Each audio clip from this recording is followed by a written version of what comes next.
congratulations for your eighth studio album, The Overview. And what can I say, man? I can feel a lot of difference between this and the Harmony Codex. I feel like this album with two songs shows something different. So how you feel with the final results and why you want to do something different, because it's totally different. It's very important to me that every album I make has something about it which will justify adding it to my already quite large back catalogue. So I've never been interested in simply doing more of the same. And I say that because I think a lot of fans, sometimes that's kind of what they want.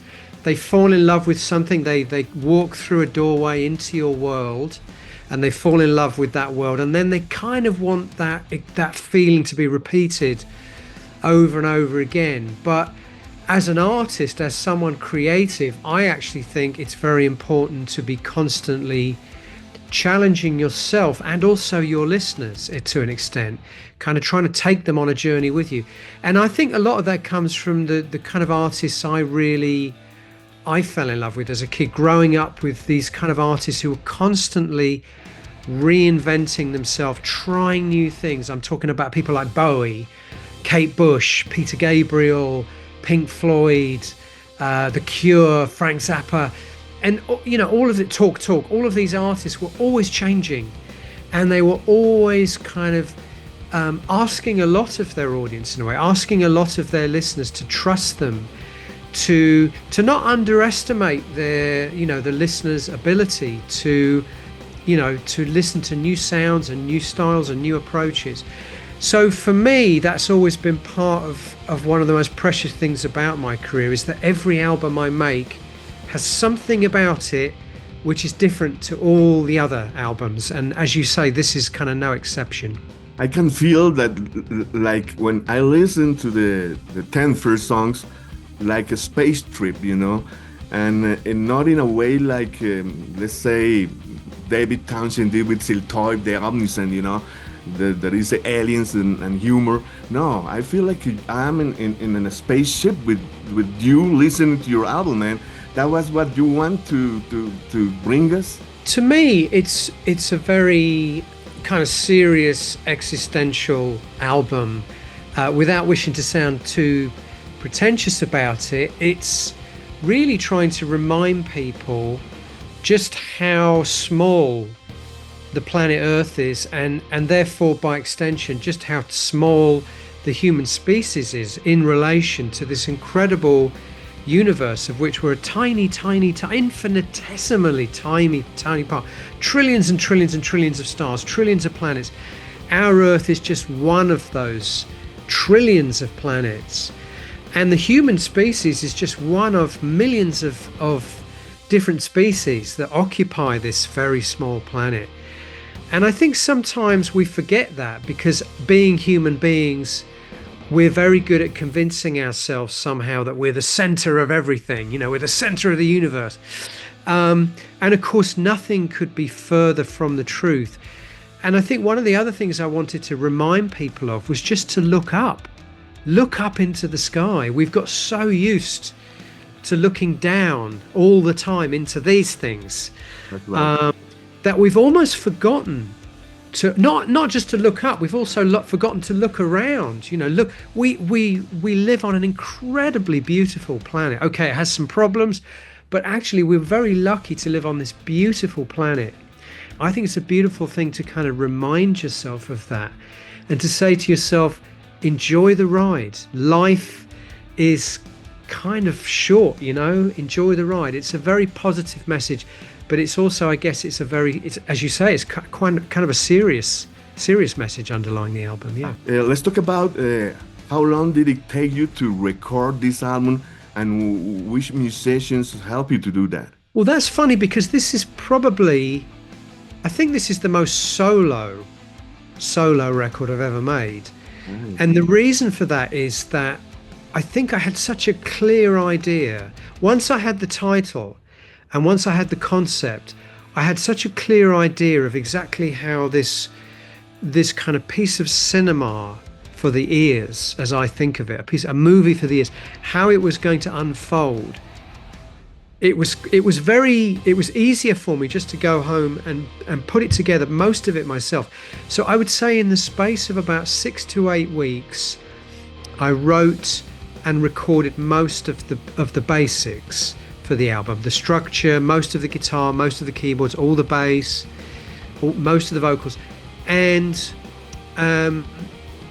it was only when I got to say the last 10-20% that I brought, well, first of all I had to bring in real drummers because I can't play the drums. So although I programmed all the drums, I needed to bring in the real drummers. And then I brought in what I call the soloists. So Randy McStein, the solo guitar player, and Adam Holtzman, who played the keyboard solos. So I brought in these guys basically to be the solo voices. But otherwise, I think about 80-90% of this album was put together well, I wouldn't say very quickly, but in quite quickly by my standards, probably about 2 or 3 months. And I just, in this room that you're seeing me in right now, I kind of put it all together, just playing most of the instruments myself. Yeah. The overview tour 2025 is already going to start, and I would like to know something, Mr. Wilson.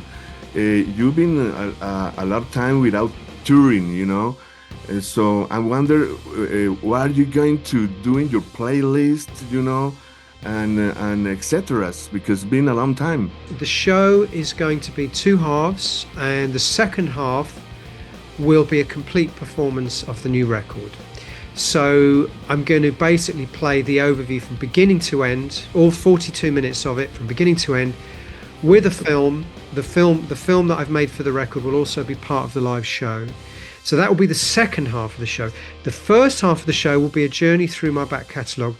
And I'm very much a believer that you should try and make a live show have a flow to it as well. So I'm kind of going back into my back catalogue and I'm trying to find songs that I feel resonate well with the overview. And it could be something to do with the lyrics, or it could be something to do with the musical approach or something like that.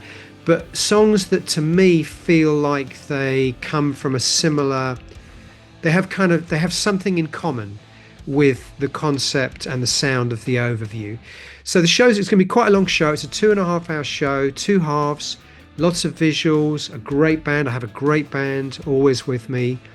Like I say, I really, really hope I can bring it to Colombia this time. Mr. Wilson, do you have any extra songs that you didn't use for this album that maybe is going to see the light late in a few months or something? Well, actually, I don't know if you know, but every time I make a record, I always do these deluxe editions. Yes.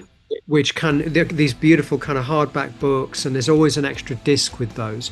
So with the one that's coming out for this album, on the extra CD, the second CD, the bonus CD, which only comes with the deluxe edition, there's a 12-minute sequence of music called Unused Objects, and that's 12 minutes of music that I kind of edited out of Objects Outlive Us, because that track could have been 35 minutes long.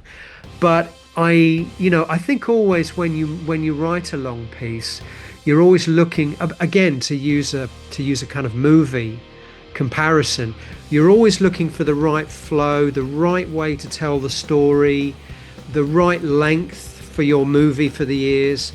So I think I found that eventually with the tracks and the right lengths. So yes, so the answer to your question is yes, on the bonus disc with the deluxe edition, there are several pieces of music that were left over from the sessions. So talking about Porcupine Tree, how you feel on the tour and any possibilities of a Porcupine Tree album? Yeah, I mean, we had great fun making that last record, and we had great fun making that tour, doing that tour. My honest answer to your question is I'm pretty sure we will make more music together. I don't know if we would tour again. Maybe we will. I'm not saying we won't, but we haven't talked about it. But we have certainly talked about making more music in the studio. I think realistically, I don't think it will ever become for any of us our priority again in terms of our musical career. My priority is definitely my solo work now. But that's not to say that we don't have a lot of fun making music as Porcupine Tree, and we don't have a lot of fun making music together. And I think that's nice to be able to come together and not have that pressure of it being, the only thing in your career. So I think the answer to your question is yes. I'm pretty sure we'll make another record together at some point. I don't know when, could be a while yet, but I'm pretty sure it'll happen.